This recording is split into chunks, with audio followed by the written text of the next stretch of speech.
What is up, fantasy people? You are back, and this is the True North Fantasy Pod. We are on set in the True North Fantasy Lair, presented by Monkey Knife Fight. I am Trav, and as always, co-hosting and West Coasting is Tyrell McLaughlin. We're back 2 in a row in person, buddy. Feels good. No audio issues at the start of this one, so that's a bonus. We didn't mess that up, people. How you doing tonight, buddy? Yeah, some could say we are living the dream. We are. You got another brewski this week, and we're ready to talk some fantasy football today, Ty. Just want to give a shout out to the rest of the True North team and the place to find all of our content, which is truenorthffb.com. On the socials, we are True North FFB, except for Facebook, where we are True North Fantasy Football. So thanks to everybody who has followed us on the platforms. Please make sure you check us out on the ones that you haven't, and subscribe to the TNFF network on YouTube. That's where this video can be found. We love all of our subscribers over there. So it's been a blast to grow this thing, and all the guys doing good work over on the .com. And speaking of which, I want to make sure everybody's going out getting a fantasypoints.com subscription. It is an elite subscription. And, in this game, fantasy football, where it is so hard to gain an edge because there's a lot of good information out there that a lot of people have access to, putting the brilliant minds at fantasypoints.com into your life is one of the remaining game changers that exists, in my opinion. And there's just a buffet of elite analysts, a collection of whom are also co-owners, so you don't have to worry about falling hard for an analyst and purchasing a subscription in large part to absorb that person's content. Just for them to jump ship or get a different opportunity elsewhere. So these guys are invested, guys like the legendary John Hansen, the GOAT, Greg Cosell, the tape GOAT, folks like the infallible Scott Barrett, Graham Barfield, accuracy aficionado Joe Dolan is over there, Wes Huber, an elite DFS and Debbie dude operating on both ends of the spectrum there. And there's highly respected NFL insider Adam Kaplan. I could go on and on. Tom Brawley for everything betting. Paul Kelly too. I actually saw he tweeted out that over the last 2 weeks, if you're reading the his player prop articles, you're winning at an 83% clip. So use the promo code 21TrueNorth10, all caps, get a 10% discount when you sign up for fantasypoints.com. Also, probably the single best way to support the pod for everybody out there. But yeah, you can make the money you do spend on the subscription, the best bang for your buck subscription out there. You can make that money back pretty quick because of the advice and the recommendations you'll find on the site, no matter what format, no matter what level of fantasy you're playing.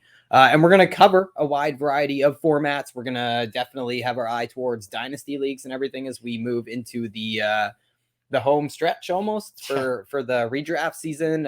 So what do we have on the agenda tonight?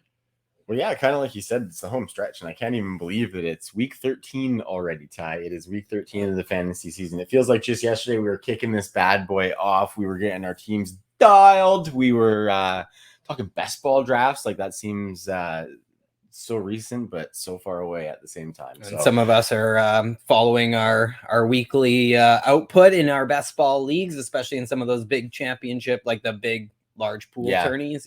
Totally. You were telling me earlier you were top 20 in one of the fantasypoints.com tourneys, and I am one of the folks who hasn't checked on his best ball teams recently, so I am not in a position to speak on it. But tonight, Ty, we're gonna get into kind of the usual. This is kind of how we run the shows. We talk about the news and notes, some injuries from around the leagues, and some situations that we need to pivot off of for fantasy football. So Ty and I are going to be here to break down some of those for the people, and then as we like to do from time to time, we're going to check in on some of these ambiguous backfields here. So some of these backfields have shaken out to the point where there are multiple folks producing. Maybe they have shaken out the opposite way where it's a little bit more ugly for fantasy football, but that's just another thing that we're going to sit down and talk about tonight, Ty. So I'm ready to rip it. There's a lot of news and notes. Injuries, just it seems like every week there's just flies dropping. So should we pitter patter? Yeah, and I think because of the first two injuries we're going to talk about off the top here, we can definitely go down the rabbit hole, maybe a little bit of the running back position at the top of the draft heading into 2022. because there is a lot of discussion about some of these guys that have been injured. So without further ado, let's start with the big one, which is Christian McCaffrey going on the IR. So I kind of want to touch on what this means for his dynasty value really quickly, because I looked it up and Christian McCaffrey has scored 26.5 PPR points per game since the beginning of 2019. Lamar Jackson and Pat Mahomes are the only other players at any position scoring over 22.3 fantasy points in that span. So over the last 3 seasons, including this one, he's scoring about 5 points per game more than Alvin Kamara and Derrick Henry, were the next highest scoring running backs over that span. And you could add in Dalvin as like the only other running backs who are over 20 points per game in that span. So it's just a massive advantage, like almost a full touchdown advantage over even the few other elite running backs that have existed with Christian McCaffrey. So how far down are you pushing Christian McCaffrey if you're doing a startup today? Well, I don't think it's going to be really that far down. I think there's, a lot left to work itself out throughout the offseason. A lot of situations change and things like that. But I think it'd be hard for me to say that Christian McCaffrey at this point is anything less than a top 5 pick, most likely. And we'll probably talk a little bit more about that. But I just think more so what it does, and I think he's still in the running for that 101. I think just, the injuries mounting a little bit for him is kind of concerning for owners, and it maybe makes you throw trade feelers out there where previously he was one of those assets where you were just holding and he was going to be a stalwart on the roster. You know what I mean? So I think I don't think it's really panic mode necessarily. I think you have to kind of write him off for the rest of this season. And if, if he's on a shorter term IR where he might get you like the fantasy playoffs or something, you're probably going to have to start him, but that remains to be seen how long he's going to fully be out. But I mean, you just have to be writing off this season for Christian McCaffrey managers. And then as far as dynasty, I'm still holding, but if I can get like a landslide offer at this time, then I probably would take it. There could be a better window though, if the prognosis looks really good, kind of moving through the offseason next year, and you get those running back needy teams who maybe might not be in that situation to draft the guys at the top of the rookie drafts. They might want to try and acquire Christian McCaffrey. And if you can get a boatload plus like a young running back, one potential guy coming back, then I might look at something like that. But like I said, I'm not like panic mode selling, thinking that he's going to fall out of the first round or anything like that. No, I think he's still super valuable. Like there's a lot of things that still work in his favor, because I'm pretty sure for the record he is done for the year. I believe I saw Tom Pelissero tweet out that this injury will keep him out of the rest of 2021. Should be fine for 2022, obviously. But definitely the missed games are starting to add up. But you look at Carolina, this situation, like there's uncertain quarterback play in the near future in Carolina. Poor quarterback play kind of lends to dump offs to Christian McCaffrey as being a big part of the game plan. Not to mention negative game scripts that should present themselves. But even if Christian McCaffrey seeds some work over the next few years, like he'll still be a remarkably valuable player, because what he adds in the passing game is just on another level, in my opinion. And it's interesting because like the offense actually in Carolina, it doesn't change that much. Like their points against or points for is like 21.5. They actually average just under 1 point less per game on offense. Points per drive is almost identical with and without Christian McCaffrey since 2019. It's interesting, but turning this conversation to redraft now, like that doesn't mean the running backs are going to score like Christian McCaffrey. Doesn't mean the running backs are going to get used like he is. In fact, in a vacuum, I'm not sure we even want a Carolina running back this year. I think they rank like 18th in running back fantasy points scored this season, but the reason we should temper expectations for the running backs is Carolina leads the NFL in running back receiving yards. And it's for that reason, and being top 5 in running back receptions, that they even rank top 20 in fantasy points scored by running backs right now. And the running back receptions, the receiving, that's something we expect to go down, sans Christian McCaffrey. The other thing is that they're on a bye this week, and they have a very tough schedule coming up. So you can't use them this week. Atlanta next week coming off their bye. They are the 5th best matchup, I believe, for running backs in fantasy this season. But then they have Buffalo, Tampa Bay, New Orleans fantasy championship week. Buffalo and New Orleans, 2 of the 3 worst fantasy matchups for running backs. The Bucs are also a minus matchup, and the Saints in fantasy championship week, they are the toughest running back matchup in fantasy this season. So, and no running back has hit like 100 rushing yards against them. Only Miles Sanders hit 75 rushing yards against New Orleans in 2021. Haven't allowed a running back to score a rushing touchdown since going on their bye in week 6. So the Saints are in fantasy championship week. That game alone is keeping my expectations in check. But getting to the matter at hand, Chuba Hubbard is the guy, because of what happened earlier in the season without Christian McCaffrey, that I would imagine fantasy gamers are rushing to their waiver wires for, rushing to DFS lineups to set and put him in there. Do you think Chuba Hubbard is the guy, or is this Ameer Abdhulla love justified? Well, you know I enjoy partaking in some Ameer Abdhulla love, Ty. You know that. So don't get me too hot and bothered right now. I think my answer to this is that I don't necessarily want either, but if I did have to have one, it is Ameer Abdhulla. Looking at the snaps, Chuba Hubbard hasn't had more than like 25% snaps in at least the last 3 games. Ameer Abdhulla had 48% of the snaps this past week. And you put out a really good tweet about the target share that Ameer Abdhulla is soaking in. And I think we need to really factor in the Cam Newton piece of the entire kind of formula, in that Cam Newton isn't necessarily going to be great for running back targets. I know Ameer has been soaking them up, but over the last 2 games, Christian McCaffrey only had 9 targets, which isn't bad for a running back, and especially a guy who can break off a big play, but that's not like Christian McCaffrey type numbers when he's in there. And so if you factor in the fact that they don't have Christian McCaffrey, plus Cam Newton isn't really going to play into a running back being kind of like versatile fantasy option as far as giving you that passing work as well as the rushing work, I just really think that you kind of want to avoid this situation. But if you get Ameer, you're putting him in there as like a running back 3, no better than that. And probably on the back end of that, to be honest with you, just because there is going to be some sort of split now. I do expect Chuba's snap percentage to go up now that Christian McCaffrey's out of there. So I could see it being more like a 60-40 Ameer to Chuba, but that being said, they could like Chuba more in the run game than they like Ameer in the run game. So Chuba could get the heavy carry share where Ameer comes in for some of that passing down work. So I think it could shape up to maybe Chuba having the best shot at getting more of that work because he has caught passes before. But I think Ameer really puts a dent in that pass catching upside for what Chuba could get. So just kind of avoid both. And then if you need to start immediately, it would be Ameer Abdhulla.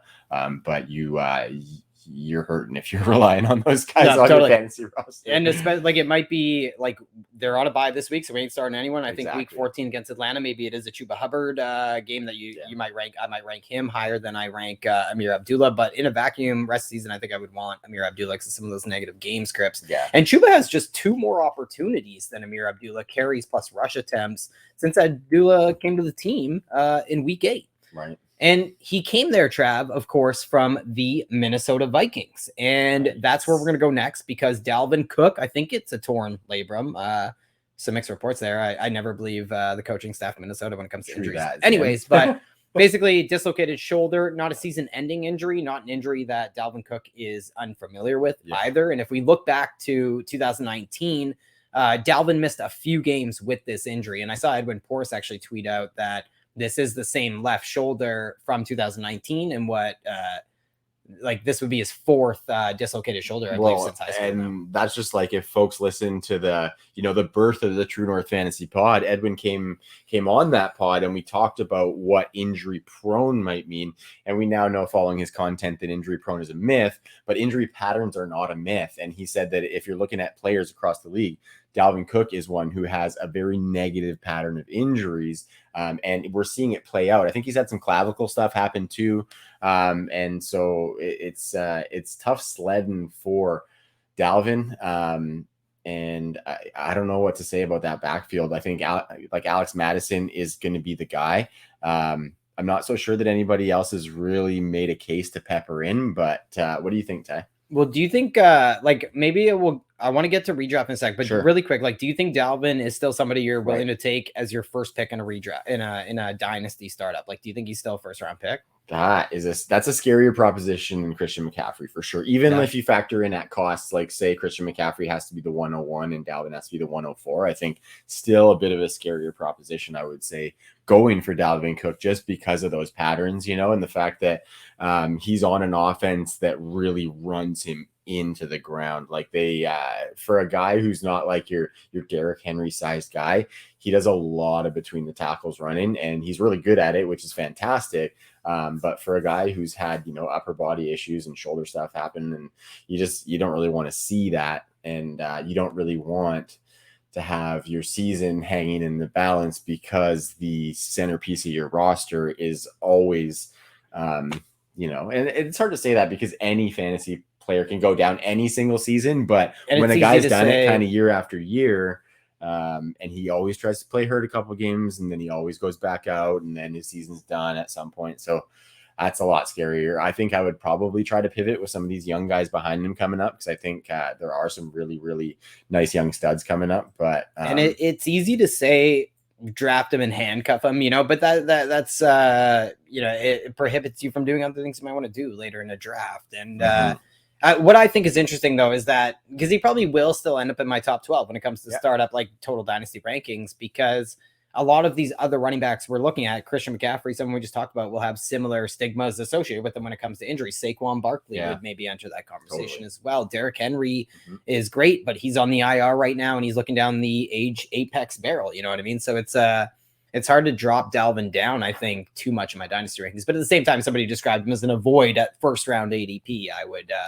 I get it. I would say though that I'm down to draft him in the first round and handcuff them with the rest of these purple people eating running backs like Alexander Mattison and Kene Nwangwu, I believe. Nwangwu. Yeah, I'm really bad with that name. Nwangwu? And I've heard it pronounced a couple different ways. But I think Alexander Mattison is the guy who's now in a position to really pay off rosters who have Mattison on them and redraft and dynasty owners at this point.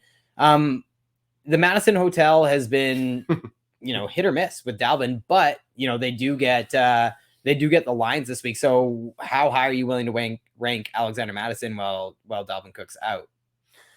I think you've got to at least have him inside your top 20, because they've shown unless in week 1, they show that Nwangwu is going to really cut into that workload. But it's hard for me to see that happening, like I said. So I think this is one of those teams that have shown that they're going to give that guy behind the top running back a lot of that work and basically just insert him into that role, which is what you want out of that handcuff, right?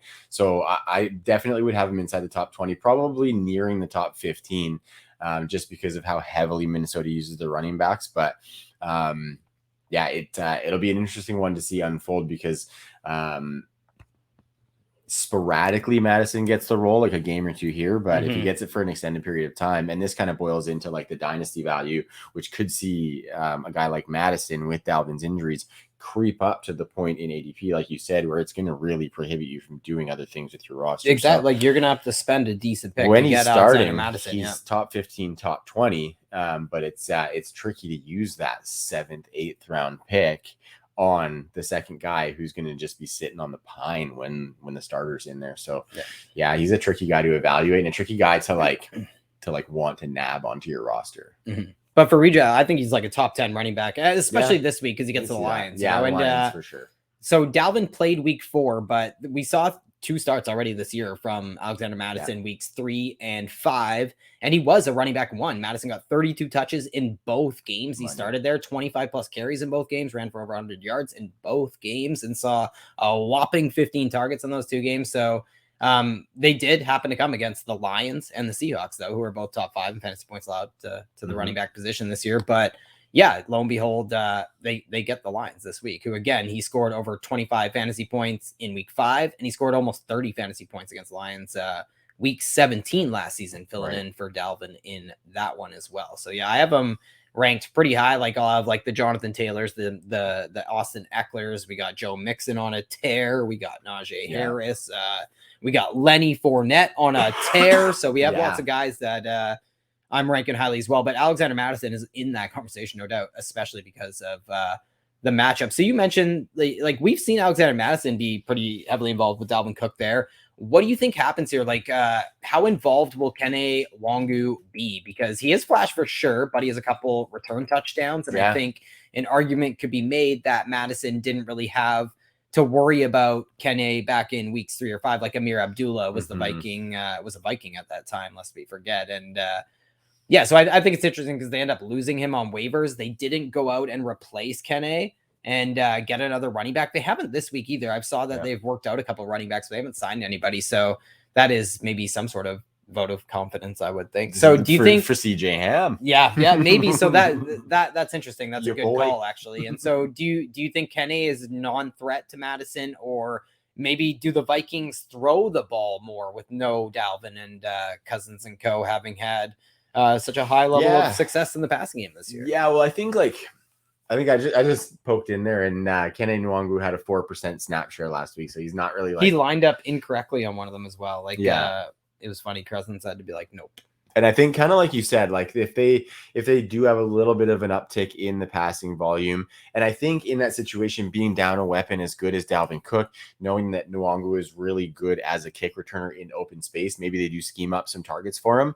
I wouldn't say it's going to instantly give him a heavier target share than Mattison, because I think Mattison will probably get more targets than does Nwangwu. But if the guy flashes and pops off, those are the guys that you see just get those workloads increased for a team in Minnesota that is missing, like I said, like a stalwart on that team. So I think I'm not betting on it necessarily, but I think there is an avenue for it to happen, and I think he's got some skills to be able to do so if they can kind of afford him that opportunity. Yeah. So this is where I kind of want to just go into a rabbit hole really quick before we get into our next injury, because it is really interesting with Christian McCaffrey injured, with Dalvin Cook injured, Saquon this year. I'm pretty sure Ezekiel Elliott with his injuries. Alvin Kamara's had injuries this year. Derrick Henry is on injured reserve. So all these running backs that we paid up for in fantasy have hit the dust a little bit or met their demise at times for our fantasy rosters. Is running back at the top of a draft still the play in 2022? Let's just start there. Yeah, I think it is. And I think we saw at the beginning of this season, and it didn't really shake out this way necessarily, but the wide receiver position is really deep. Like there's a lot of names there. There's more teams using more wide receivers. So a lot of misses at the top of that. Yeah. Totally. But I think there's a lot of decent process in some of those misses too, though. Right. Yep. And so I think it's the wide receiver position is going to remain having a lot of nice names up there, because people have different values on different players. Right. So when you bring a league of 12 people together, there's going to be people who see a bunch of value in different receivers that you do, especially later in the draft when there's those more kind of obscure guys in ambiguous roles. So I think wide receiver will remain, at least in perception, deep, if not in production in 2022. So I think running back being, a heavier attrition position, if that makes sense. That rhymed. I'm kind of a rapper. I think we're still going to be attacking it heavily. We saw it in drafts, like non-super flex drafts. It was like there was the entire first rounds were almost running back in some position. And with some of these new guys, it's going to get a little bit more interesting at the top of drafts, right? You're no longer going to have your Christian McCaffrey 101 or bust. Yeah. You got Najee coming up. You got Deandre Swift. And that's what's interesting. Up. We might see some parity. Absolutely. If you ranking parity, right? Yeah. And I think it's going to be good for fantasy gamers. I'm super excited for it as somebody who likes to play running back heavy, and but I think it's still going to be a position that we have to attack almost in rat race fashion. Just to maintain. Like I've got teams where I thought I was studly with 4 top 20 running backs, and those teams are like 2 and 10 or whatever it is. You know what I mean? So it's kind of displayed the importance of having strong running backs. I think there is a flip side argument to that, I would say. But I still think that in the grand scheme with the percentages, if you have a really studly running back room, you're probably going to be all right. Yeah, and you've mentioned a lot of the young names, like the Jonathan Taylors and stuff, but even those guys, like Jonathan Taylor is going to be in a bit of a committee as long as Frank Wright's there and Nyheim Hines is there. And then you have Najee Harris, who is in a pretty pitiful offense, who is really struggling to produce any yards before contact for a running back. So it's Nick Chubb's in a committee with Kareem Hunt in Cleveland. So there's a lot of names that we love, but all of them definitely come with some question marks. Even some of these guys that we really thought were infallible, like a Christian McCaffrey and Saquon Barkley after, if you look back 2 years ago. So it's pretty interesting to see. I think the one reason that I've always been a little bit higher on the market, or at least like I sell the notion that you must go running back early. Like I really appreciate the hit rates of early round running back, the running back dead zone, all of that stuff. And it meshes really well. Like it's in concert with the hit rates that we see at the wide receiver position. For sure. But I will always say there's one difference between running backs, and it lends to the attrition we see, the lack of longevity even in season at the position. And that's that you can find running backs later on in a draft. You can find an Elijah Mitchell who can score as a running back 1 or whatever. Like you can find, so these guys are available when wide receivers who score as top 12 wide receivers just won't be there. And you just don't find these gems like you do at the running back position. And it has to do with the volatility, the attrition at the position for sure. So is there any other names you want to toss out there at the top of your draft, or any wide receivers you think belong in the conversation there? Like, because I think if we're talking startup, like there's still a little bit of hesitancy with, especially right now with someone like Aaron Jones. Austin Eckler still gives some people pause for thoughts, like Joe Mixon, somebody who I have a hard time taking in the first round. Well, I love him. I think he's cemented for a startup is hard because of the age for Joe Mixon. I was just thinking about his name, and he's a really interesting case for this because he's blowing up this year. That offense seems like it's hitting its stride. So he has everything in place that we wanted for him 2 seasons ago, which would have put him in like top 5 standing as far as dynasty running backs. But I think his age is really a factor there. So yeah, I'm not putting him near the top 5, but I would say he could be a first round running back if you get those drafts where they fly off the board. But as far as wide receivers that belong up there as well, I mean, like Devontae Adams is getting a little old. Jamar Chase is definitely up there. Easy peasy lemon squeezy. Maybe a CeeDee Lamb. Yeah, Justin Jefferson. CD, you know, people love them. Some DK Metcalf, even though this season might sour them a little bit. Yeah, he is ice cold. Yeah. But yeah, Justin Jefferson, we love him. And I think, you know, depending on the window that you play in your dynasty team, like if you're going for the next 3 years, Tyreek Hill's not terrible. Stephon Diggs with Josh Allen's not terrible. But if you want to play for youth and kind of build that, you know, 5 to 7 year dynasty, then you're definitely looking at a Jamar Chase. And I think he sneaks into that first round. But it's going to be fun because I think you can play with a lot of different strategies that way. Right. And, even in Superflex too, those drafts are going to be really, really interesting with the quarterbacks and all of the position players. What happened this year, like you think of some of the young guys that people went after at extremely high prices at the quarterback position, and you see some of these other players outscoring them. Najee, Jamar Chase, Kyle Pitts. Exactly. Yeah. Trevor Lawrence cost me a lot in a lot of spots, man. And so did Fields, Lance. Like these guys were expensive. And as much as we love to buy sophomore quarterbacks, you're going to be buying up for these guys, even though they really disappoint in the rookie season, when you might want to just pivot to some of these running backs that we're talking about because their volatility seems to exist everywhere right now in fantasy football.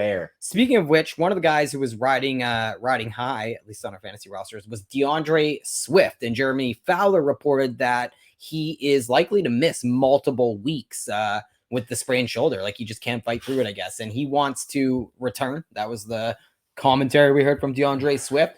But AC joint, like, it's a difficult injury where it's you can continue to re-injure that injury. And like, do you think the Lions have much incentive to play Deandre Swift? Like how likely do you think it is that he returns this season? Well, it might be kind of likely because their coach wants to bite a motherfucker's kneecaps off, but I don't think they should like play him at all.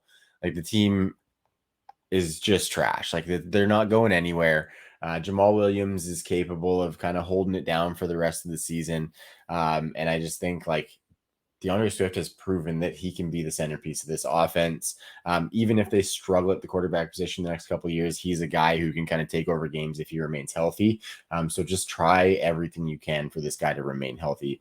But yeah, it's just really hard for me to say for sure that they're going to sit him because I think Dan Campbell's like, if they're needing to win that game, they might want DeAndre Swift to come in there and try and be the guy that can help them win that game. You know what I mean? And Dan Campbell seems like a guy who wants to win every game. Yeah. Right or wrong. Shitty deal, bud.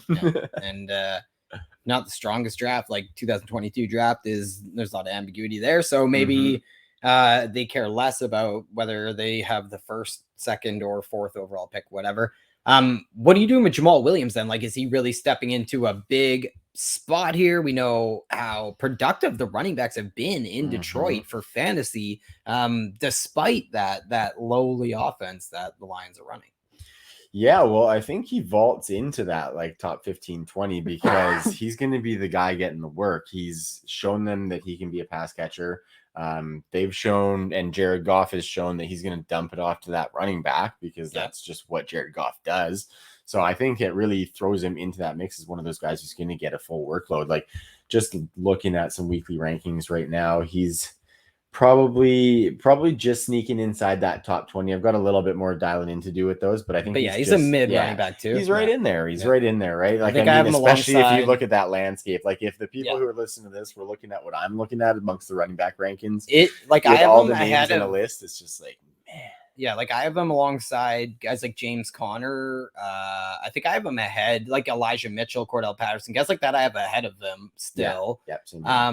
But yeah, running backs like Miles Sanders, Damian Harris, Javonte Williams, I think I would have below him. Yeah. Partly due to the matchup, like the Vikings allow the 11th most PPR points per game to the running back position. Yeah. And he had 15 touches, actually. Like, he hasn't had a ton of success. Jamal Williams, member, is a Packer. So, like, he had 15 touches in their matchup earlier in the season against Minnesota.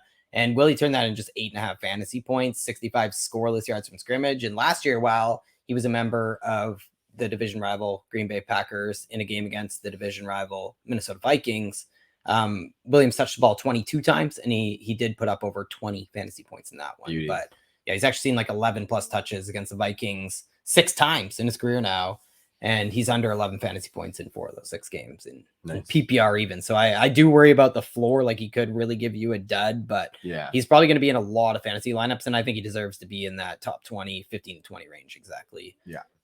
Like you alluded to. Any last word on that Detroit backfield? Because they have another guy whose name I probably don't want to try and pronounce.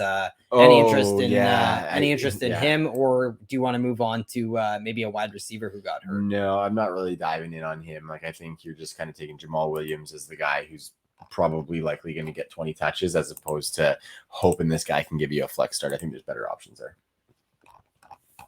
So do you want to get in? Actually, I'll do it because I got it right in front of me here. Okay. Deebo Samuel, groin injury, is expected to miss, quote, some time, a little time, something like that. Avoided a major injury, according to Ian Rappaport, but yeah, sidelined during the second half of the game against the Vikings last week. I wanted to ask a similar question, DeAndre Swift. Like, how careful do you think the 49ers will be with Deebo Samuel, given their record and their standing in that division? Yeah, what is the record right now, actually? Not good. I actually don't even know. I don't know offhand either, but yeah, it definitely isn't good. I think they'll be like fairly careful. A groin's not good, especially for a guy who predicates his game on after the catch work. Like, I think it would be good for them to make sure that he's fully healthy. And if that's not towards the end of the season, if they're out of the picture, then who knows? Maybe they want to get him some game action before the end of the season. And maybe he probably, obviously, as a player, would want to. So I could see him playing, a few games down the stretch.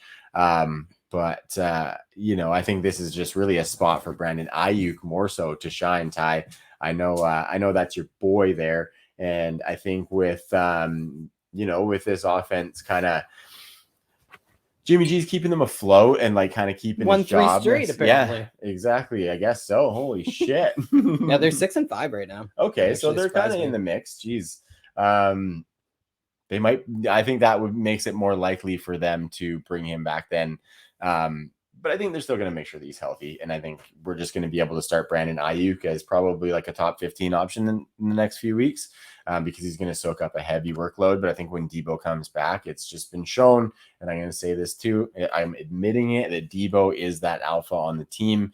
He just gets it done way different than any other alpha, and we've got to accept that. Yeah, and speaking of alpha, like I think Brandon Aiyuk will be, you're right, like he'll be the alpha in his absence. Like over 90% route participation in 3 straight games, at least 22% of the team's targets in all 3, close to 40% of the team's air yards back-to-back weeks now. And I actually think since he's come on relatively strong here recently, his season's starting to look okay for Brandon Aiyuk. It was like a big whiff for me in this offseason, including just like a sterling contested catch rate, the sure-handedness, and like some of the better usage I think is now going to get heaped on him, because a big part of Deebo Samuel's success this season is that he was, his role was expanded after a really weird 2020 average depth of the target and low deep ball targets, all that jazz and stuff. So for whatever the best usage is worth in a Jimmy G led passing game, I think that's what we're going to see. And if this happened last year, like we might be having a different conversation. Like I would be worried that Aiyuk would almost soak up more less valuable work. Yeah, I see what you mean. Like Deebo has enjoyed 1/3 of the team's air yards this year. And Brandon Aiyuk is the only other 49er above 15%. Aiyuk was the only 49er to finish 2020 with an air yards share above 20% in the Bay Area last season. So it's and just a reminder, like the 49er system, the use of play action, like it builds in a lot of efficiency for those deep shots, especially with Elijah Mitchell running hot right now. And like Shanahan and co know what they're doing there. And I think Brandon Aiyuk, like he has a high floor with Deebo out, but I think some folks might undervalue like Aiyuk having a pretty high ceiling, in my opinion, because the deep ball or big play upside is kind of just the half of it, because I think there's some touchdown upside we could probably capture with Aiyuk as well. He has as many end zone targets, according to PFF, this season as Deebo and Kittle combined. And so that's 35% of the team's end zone targets this season have gone to Aiyuk. 30% of the team's end zone targets last season went to Aiyuk as a rookie. So I think he's a solid wide receiver too. I would caution that Seattle's actually been super strong since weeks 4 and 5 in terms of yardage or touchdowns and yardage allowed to the wide receiver position respectively. But yeah, I really think Aiyuk is in line for a big spot. Like, do you think of him as a solid wide receiver 2, or do you think of him more as like a wide receiver 3 with upside? No, I think of him as definitely a solid wide receiver 2. I mean, we've seen George Kittle's target share fluctuate too. He only had 2 in the past or this past week, 4 the week before, and then I think 6 the week before and 8 the week before that. So that's been fluctuating for sure. And so I don't think he necessarily has a stranglehold on taking that work from Deebo. And I liked what you said there, Ty, about how last year Brandon Aiyuk might have taken that lower upside work. And if you look at the rosters, last year they had a guy like Kendrick Bourne, who is that downfield threat, who could take over that role while Aiyuk takes on the short target stuff. But Aiyuk is looking like that guy with like Mohamed Sanu is the next guy in line on the target. Well, Jawan Jennings, I would say, has come on pretty strong. My boy, that's right. Who needs to run fast, I say. That's right. But I quite like Jawan Jennings.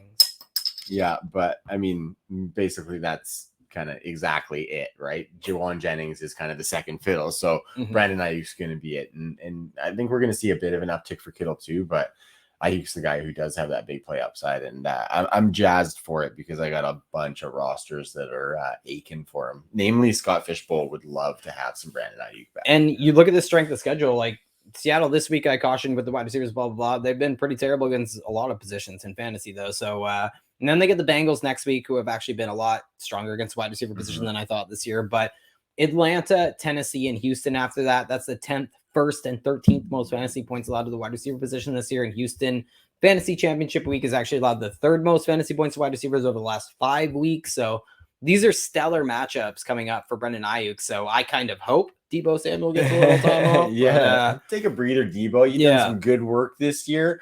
We're going to give you a couple weeks off. And I admit I have very little Deebo in redraft and even in Dynasty. I actually have a decent amount, not 30% ownership, like upwards of 30% like I did Aiyuk, but that's neither here nor there. And I really do like that schedule. The only thing I worry about is Elijah Mitchell coming on very strong and then, having such a heavy reliance on the run game there, and that schedule could also, especially like the Atlanta, Tennessee, Houston run there in fantasy playoffs, could really lend to that as well.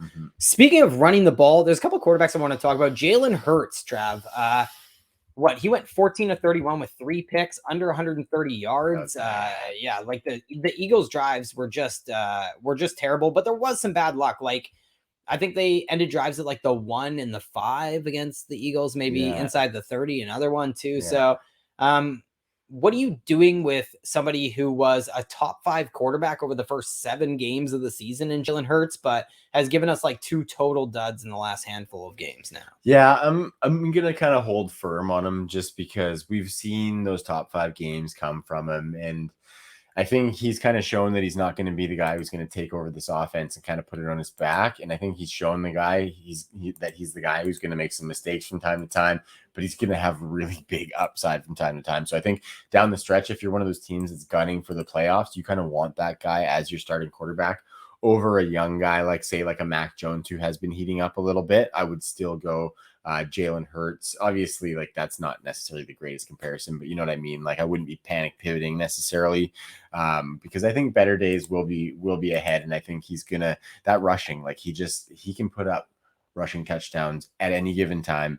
And that's just something that's cash money for a fantasy team because it's going to give you a lot more than the throwing work that he's not giving you, you know what I mean? And for a team that had a very low win total, hasn't like performed super well in Philly, they get the Jets this week. So I'll probably definitely have him as a top 10 quarterback. Not sure I'd have him as a top 10 quarterback in Dynasty, though. Just the way the Eagles have used him this year, the way they've held him back, and the way they've won some of their games going super run heavy is just it scares me a little bit. I tweeted something out, I can't remember, but it was pretty historic, him having like under 7 fantasy points last week. It was like only the third time in the history. I think records go back to like 1950 on Pro Football Reference. So only the third time ever that a quarterback had 75 plus rushing yards, but scored 7 or fewer fantasy points. It was so it was that bad of a game last week for I don't want to talk about it. He also the whole reason I mentioned him is he has a sore ankle. He suffered during the loss to the Giants, so that could impact his availability for that Jets game. So the Jets, who are also the Eagles, I believe, like they have a bye week next week, I believe. So it wouldn't surprise me if for some reason they kept him out through the bye, but just be safe. That might actually be a signal that they want him to be there. Totally. Actually. Yeah. That could be a vote of confidence for him. Yeah, totally. See a little bit of Gardner, little Gardner cameo. That'd be nice. Yeah. When do the Eagles start actively tanking will be the season. So speaking of quarterback carousels, Taysom Hill, he is finally set to start tomorrow night or tonight when this gets released. That's right. On Thursday Night Football. Is he a top 12 quarterback? Like, is he a quarterback 1 for you in fantasy? I'm just dialing into the rankings here, and I think he probably does fly right into that top 12 just because we know that he's going to run the ball. We know he's going to run the ball in the red zone, and then playing against Dallas, who can put up points through the air against a New Orleans team that stops the run really well. I think that plays into the Saints having to throw the ball a little bit more. So we've seen Taysom put some deep balls up before. I know last year he had a couple of games over 30 pass attempts, which is something that we don't really necessarily think we want Taysom to be doing, but he was over 70% completions in both of those games last year. So like, I feel like he's kind of like one of those streaky passers, like extra streaky though. You know what I mean? Yeah. He has not a very great arm. Like if you can get guys open and he feels kind of on and they're getting him in rhythm. Yeah. But if he's just going to kind of be in there dinking and dunking, you're not really going to want to see that, you know? So I think the rushing kind of makes him in that Jalen Hurts range to me. But I think long term, it's not good for the Saints offense overall. Like I think it's good for Taysom, but it's not good for the gander, you know? Yeah, it's definitely been a different year in New Orleans. Like we do not want to be attached to this offense whatsoever. Yeah. And I don't know how much worse this offense could get, which is partly it just seemed like they're lacking like any dynamic element to their offense, especially with Alvin Kamara banged up. And, I asked if Taysom Hill is the top 12 quarterback. I definitely think he is. Like he was a top 12 quarterback in fantasy in all 4 of his starts last season. So, what it does is it puts a lot of pressure on someone like Alvin Kamara. Like he really, I think he went from over 20 fantasy points per game in games without him in his career down to like 14 something. So it was just a huge drop off. It had a ton to do with him literally having his receiving work just cut in half under Taysom Hill. And we've seen this season the frustrations for fantasy owners when Alvin Kamara is experiencing a downtick in targets. So you add into that how slow this offense has been. They're barely running 60 plays per game. I actually looked up. There's only 4 teams averaging under 64 plays per game and under 5 yards per play. The Lions, the Bears, the Texans, and the Saints, which is just mind-blowing that they would enter an efficiency. Yeah, like that's just slow, inefficient offenses there. And it's just not an offense that we really want to attach to like it has been in the past. And that becomes probably even more true with Taysom Hill under center. But I still think Taysom Hill runs enough where he's going to be like a top 12 quarterback. Yeah. But I mean, just like you said, though, they don't really have the weapons going on that even if there was an alternate option, that guy's not going to hold up those weapons. Like it's not the Drew Brees days where we're longing for Drew Brees to replace Taysom. So you just go from 0 startable options in this offense to 1. Yeah. Yeah, it goes from well, you're starting Kamara, unfortunately. What's that saying that you say? he goes up a notch in my book, eh? Yeah. That puts him at notch 1. That's Starsky and Hutch. Yeah, I love it. Huggy Bear? So, Ty, before we get into some of these ambiguous backfields, I do want to give a shout out to another one of our sponsors, and that would be Monkey Knife Fight. At the top of the show, you hear it every day or every show. We are presented by Monkey Knife Fight. You can see on screen there that is Furious George, the Monkey Knife Fight mascot there. Got the little bobblehead from our friends over at Monkey Knife Fight. And if you go over there to Monkey Knife Fight and play the best player prop games in the business, you can use our promo code TNFF and you will get an instant match on your first deposit. So, and that's up to $50. So drop 50 and you'll get another 50 up to $100. And you can go play on Monkey Knife Fight. Jump in on the Thursday nighter. You can not only football, you can do all sorts of other sports. There's lots of UFC action going on. Hockey's getting there. It's beautiful. Yeah, it's a fun time to play on Monkey Knife Fight, man. And that promo code TNFF can get you that extra 50 spot on top of your first deposit of a 50 spot. So thanks to everyone who supported us. Another great way to support the brand. So feel free to go over there and check it out and support Monkey Knife Fight and in turn support the True North crew. Yeah, and what you do is you parlay, if you will. Yep. Someone like Gymnastics information at Gold Jackets Good QB point. on Twitter, or Brawley Kelly at fantasypoints.com, and the wonderful information that they provide when it comes to prop bets, and you parlay that information with some of your parlays, and you really like it. I like that. I like the shout out on Jimmy there. Jimmy's doing really good. He's crushing it. Really good over at Monkey Knife Fight this season. So follow him at Gold Jacket QBs and check out him and our buddy Connor Donald on Tuesday nights live on the TNFF network. So make sure you go sub that. Beam, beam, beam, beam, beam, beam, beam, beam. All right. Okay. Hit that like button. All right. We did that. We just on did this that. video. I just did that. Okay. Okay, Ty. Ambiguous backfields. There's some to get into, and a lot of them are the product of that war of attrition that we've been talking about. So I think this episode kind of really ties in together, and it's kind of a nicely encompassing running back episode. So I'm just going to run down some of these backfields, and I'm just going to, talk about some of the pieces there, and let's flush out whether we want them or whether we don't. Okay. Mm-hmm. So the first one is going to be a lot of flushing. This is going to be, a lot. We're not dressing up any turds here, folks. We're just sending them straight down. So speaking of, let's go to the Seattle Seahawks. We've seen Alex Collins get some run. We've seen DJ Dallas pop for some big plays. Travis Homer is still lurking. There's another name that I'm missing. Rashad Penny is still limping around somewhere. Missing. Yeah. And we actually just saw today, Ty, and this is Wednesday, that they signed Adrian Peterson to the practice squad.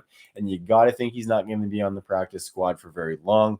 I think he's probably going to be active this week and maybe pepper in a couple of carries, And then I think in the coming weeks, he probably starts to eat into that role a little bit, which makes it just extra dumpy. What are you making of this Seattle backfield? And we know that this has been a backfield that has produced league winners in previous season, has given really good backfield production in previous seasons from maybe some names that we didn't necessarily think would do so. So how is this shaking out? Is there going to be that from this backfield this year, or are you avoiding it? Well, I think if we're patient, Trav, not this year, but next year, Adrian Peterson will come back. Everything's going to go well. Russ is going to have a big year. They're going to go to the Super Bowl. AP is going to be on the precipice of an MVP season. And then on the 1 yard line to seal the Super Bowl, they're going to not hand it to Adrian Peterson. They're going to throw an interception, and Pete Carroll will be whatever the opposite of carried off on your shoulder is. Like, they'll drag his face through the turf, I guess. But and water is wet. No, I'm totally avoiding this situation. There's no doubt about it. It's been a 4-man running back by committee throughout the season. There's a hot hand approach to this backfield. Like, I'm still expecting what I've expected for the past several weeks, and that's Alex Collins to see about 50% of the team's carries. Yeah. Last week that down tick in stat percentage. Yeah, I see how that in concert with like him being banged up and them signing Adrian Peterson could snowball into people like really being off Alex Collins. But I got news for him, already off of Alex Collins. Like, he's already a running back 3 for me. So hopefully I'm not starting somebody I've ranked as like a running back 30 every week. So The problem with this whole group is you name the names with Travis Homer, DJ Dallas, like they all kind of occupy defined roles, and you add in that hot hand approach and the proclivity of, Carroll to do whatever he wants in game in any game. And they're just all used all sparingly and situationally. Yeah. If that's a word. Totally. But the fact remains, kind of like the Saints, like this is the slowest offense in football. It's not even close in plays per game. This is the worst team on third down in the NFL with Russell Wilson. It's mind-blowing. They were terrible on third down last year too. It's just, we still see some of that amazing efficiency on the deep balls and in the red zone. So it's really frustrating. I think they should be leaning on Russell Wilson, Tyler Lockett, DK Metcalf, like that passing game. Gerald Everett's starting to get a little bit of use. So I think we should be looking at this passing game to have some bounce back scenarios with like a DK Metcalf coming off a really bad few games here. So yeah, I'd be buying the passing game, definitely selling the Seahawks run game, and Adrian Peterson news doesn't really change that. Mm-hmm. Yeah, and I mean, if you are buying the passing game and maybe a little bit of an uptick in there, in the past 2 weeks, DJ Dallas does have 7 targets as far as the running backs, and that's probably, if I was going to pick up one of these guys for the rest of the season, it would be DJ Dallas, because if he can get some of those targets on lock, he's kind of the young guy who has a little bit of pop left. You know what I mean? Yeah. Where these other guys are just kind of slow, kind of plotter type. I love DJ Dallas. Yeah, absolutely. But it's just said that before, am I starting him over Kenyon Drake? Like, probably not. Which is depressing. I think he's kind of that running back who you got a spot and you're just kind of hoping that there's an avenue. And I think, he's got to weed through some tall old trees in Adrian Peterson and Alex Collins. But if he can get through those, then I think there definitely is some upside in DJ Dallas of this motley crew of running backs in Seattle. The next one, Ty, which is a little bit more interesting, and I don't know what you think the gap is, and I'm not even going to weigh in here, but Green Bay. AJ Dillon's looked pretty good when given some opportunity, my man. It's looked really good. Aaron Jones has been banged up before in his career, and it's kind of a weird situation because he just signed that contract, and AJ Dillon was drafted. Looks like he could be a great running back of the future for this team. What do you make? I want to talk rest of the season first because that's kind of where we've gone with the Seattle ones, but I do want to talk a little bit of dynasty stuff about these two as well, because Aaron Jones was previously in one of those upper tiers. So rest of the season, like, how do you think AJ Dillon's kind of surge has affected Aaron Jones's standing in our fantasy hearts? And more importantly, I guess, in the fantasy rankings, do you think it might be as simple as maybe they lean on the run more to get AJ Dillon involved, or is AJ Dillon going to cut in here? Yeah, I mean, Aaron Rodgers is 38 years old, and they will continue to transition this offense, as we've already seen occur, more towards the run under LaFleur. He's really implemented a really run-heavy scheme. They're just still throwing the ball a lot with Aaron Rodgers and stuff. So very much willing to roster both of these players. Maybe this is like a arbitrage play on Dalvin Cook and Alexander Mattison, if you will. Like, it's you're going to have to spend a lot less on Aaron Jones than you will Dalvin Cook. You might have to spend a little bit more on AJ Dillon than you will on Alexander Mattison. But yeah, I like AJ Dillon. I just am not sure how much I want to buy this for dynasty. I mean, looking at redraft too, I think it's a pretty tough decision, because they can use the hot hand approach. Aaron Jones is banged up, right? It could also be health related. But because Green Bay heads into their bye week this week, you have to think if the injury was like bad enough, to the point where that's why Aaron Jones has relinquished his lead back duties in this offense over the last several weeks, then why wouldn't they have just held him out last week? With a bye on the horizon. So maybe the answer is that they were playing the Rams, by the seating is very important, I imagine. So maybe they just wanted Aaron Jones in there. But yeah, we definitely saw Aaron Jones limited in that high-scoring affair against the Rams. He played under 50% of the snaps. He had under 30% of the Packers' rush attempts, and he was criminally not targeted in the passing game, which is what really breaks my heart. But meanwhile, AJ Dillon has been a running back 2 or better in 4 straight games. Like, the guy's showing out, right? Like, and he's outscored Aaron Jones in each of their last 3 games that they've played together. So I get where people are coming from, and I agree that we could really. This backfield could yield guys that we want a piece of heading into our fantasy playoffs. I'm just not super confident in calling out who that is, but I'll say that Aaron Jones remains the profile of player that I would target in these backfields, where he is the one who can provide those big explosive plays, and he's the one who's going to get the pass catching work. And he has the rapport with Aaron Rodgers as well. Yeah, and just to kind of layer onto that, kind of what you're saying, like with him being the guy who gives those explosive plays, that means that he's the guy who's going to get bigger fantasy weeks on less work. So when AJ Dillon cuts in, just like you said, it's going to be kind of easier to see the upside in Aaron Jones as opposed to an AJ Dillon. But I mean, you look and AJ Dillon has 12 targets over the past 2 weeks, and then Aaron Jones only has 7, obviously a little bit banged up. And that was what I was really surprised is infuriating against the Rams in negative game. Like they were trailing almost that entire game. And the Packers just, they kind of went to AJ Dillon, which makes me wonder, like, did they put Aaron Jones out there and he just wasn't really able to do what they're accustomed to him doing? I had also mentioned that, we have to take Aaron Jones with the down week. Sometimes we know he experiences these down weeks and that he's not like this 80% snap guy. So a little disappointed on what we've got from Aaron Jones, and I own him in a lot of spots. So I'm hoping for a big rebound out of the bye week, but yeah, I think it remains to be seen. If the hot hand approach continues through the bye, then AJ Dillon might be the back to own rest of the season for the Green Bay Packers. Yeah, I like it. Just a couple more to go through here, Ty. These ones aren't we can kind of aren't necessarily as fruitful. What about the Tennessee Titans? Derrick Henry went down. We got Dontrell Hilliard and Deontay Foreman in there. Adrian Peterson was in there for a cup of tea, and then he bounced. And obviously, we just talked about that and him going to the Pacific Northwest. So, anything you're diving into on the Tennessee backfield there? They are on a bye as well this week, right? Yeah. Well, I think Dontrell Hilliard's had a couple big performances in his only 2 games, so it's really interesting. Weird. But coming out of the bye, there's definitely the risk that Jeremy McNichols is back in the fold, and his role in the passing game, I think, is pretty solidified at least. So Dontrell Hilliard will lose out in that department. Probably some luck that he scored so well in the first couple games here as a Titan, and then Donta Foreman we could end up in a 3-man running back by committee in an offense that we don't really want to be attached to down the stretch in Tennessee. So I don't have a ton of interest, but hopefully he picked up Dontrell Hilliard. I guess totally. Pick up these second and third guys in these backfields. So that's why we brought up Kene, and I tried to bring up the other Lions running back whose name I can't pronounce.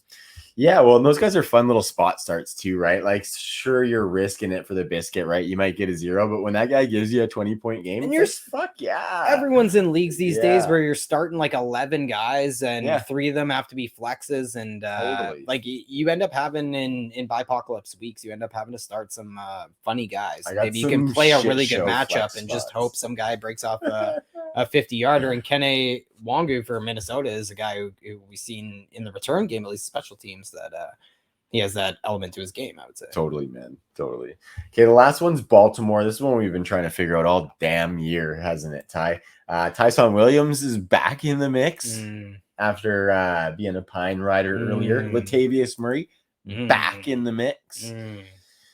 What are you doing there? Like, what the hell, man? I don't really know. I'm definitely disappointed in what this backfield's yield. We also we kind of came into the season and warned a little bit about how this backfield hasn't been like as fruitful as people like to think of it as being in fantasy terms, especially in PPR leagues. But J.K. Dobbins added that explosive element. We really like J.K. Dobbins, and if anybody had that 10 to 15 touchdown upside, it was J.K. Dobbins at the running back position. Dante Freeman, I think, is kind of that touchdown or bust guy. He's definitely 100% the only guy I'm starting. It's debatable. Like I see him. They're both like, so I would say Devontae Freeman, running back 3-ish. I would say Latavius Murray, running back 4 territory, but they're both like running backs 25 to 40 range. You know what I mean? So I don't really want to start either of them, but I can see an instance where you're starting both of them, actually, now that I think about it. Totally, man. Yeah, well, we were just talking about those. You got those teams where you got those flex spots that are a bit of a shit show, and a running back who's going to get a little bit of work on a Baltimore Ravens team that can score in the run game is, there's worse options out there for sure. But yeah, it's not exciting. It's very low upside. You're not getting pass catching work, so that's an immediate cap. So I think that's a pretty good assessment on that. Well, I think this week in particular, it's tough. Like maybe we can see this week might be a good benchmark because they do have the Steelers, who are a pretty tough matchup. So I'll be interested to see what happens, and because I think I have guys like Ramondre Stevenson, maybe a Boston Scott. Like I have some guys that might be surprising that I have ranked ahead of them. Maybe both like Broncos backs are ranked ahead of them, that kind of stuff. So there's a chance that we could see some stuff shake out, but it's just, it's a tough matchup on top of it being a pretty defined running back by committee. Absolutely. I like it, man. I think that's all we got for this epi. Look at that, an hour on the button, my man. We did that. We just did it. So this is a lot of fun getting back in the fantasy lair. So appreciate everyone for kicking it with us. It's really fun to do these shows. We're going to try and do them more often. Really appreciate everyone for kind of adapting to our schedule with us. We've switched it up a little bit recently. We're pre-recording and posting. We're going to try and do that for a little bit, and we really appreciate all of our loyal listeners for kicking it with us and sticking around with the schedule changes. So thanks a bunch to everybody. We really appreciate that, and can't thank you enough. I do want to give a shout out to our friends at Trophy Smack as well. I would be remiss if I did not. Got the hardware there for our video viewers, but I got a really nice shiny championship belt from our friends over at Trophy Smack. They got some wicked trophies and stuff as well. Loser trophies. It's getting that time of year where you're going to be dishing out the embarrassment and dishing out the glory for the winner. So go do that with our friends at Trophy Smack to level your league up. And our promo code TNFF will get you a free championship rang to go with your trophy or your belt purchase. So trophysmack.com. You can find it through truenorthffb.com. We got links on the site that go right to there. And then you can enter our promo code TNFF and bing, bang, boom. You got yourself some hardware and you can rub that in for your league mates. So thanks a bunch to them for all of their support as well. Okay, Ty, you got any parting shots for the people? Nope. I'm also excited for the Sacco races. Those are always fun at the end of the year, making sure people are like all of a sudden really setting their lineups to make sure they don't come in last. And I'm excited for the Sons of DFS tomorrow night. Yeah, but that'll be good. Make that's a little about cheddar. all I got. And like you said about the change in recording and stuff, feel free to give us some feedback. Let us know what you think of the change and everything, because it is much different time and everything that we record these all of a sudden. So if you like it before, if you like it now, let us know, give us the feedback, and we can handle constructive criticism. I think we can do that. Yeah, I think we can do that. It's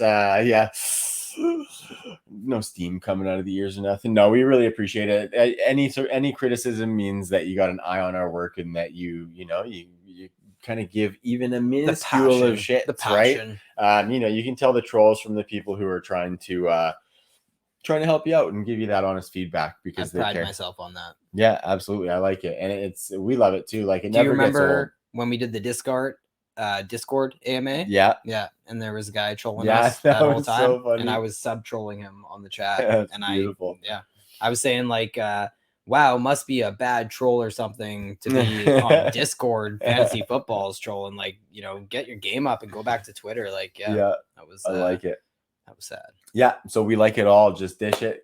Give us some comments. Make sure you subscribe and check out the work, and check out all the other guys' work, because there's lots of shows coming during the week. The Point After is on Saturdays now, so make sure you check that out as well. Just subscribe to the channel and hit the bell for the notification. You'll be up to speed on all of it. So go to truenorthffb.com. I am Trav. This is Ty. We will see you next week. Peace.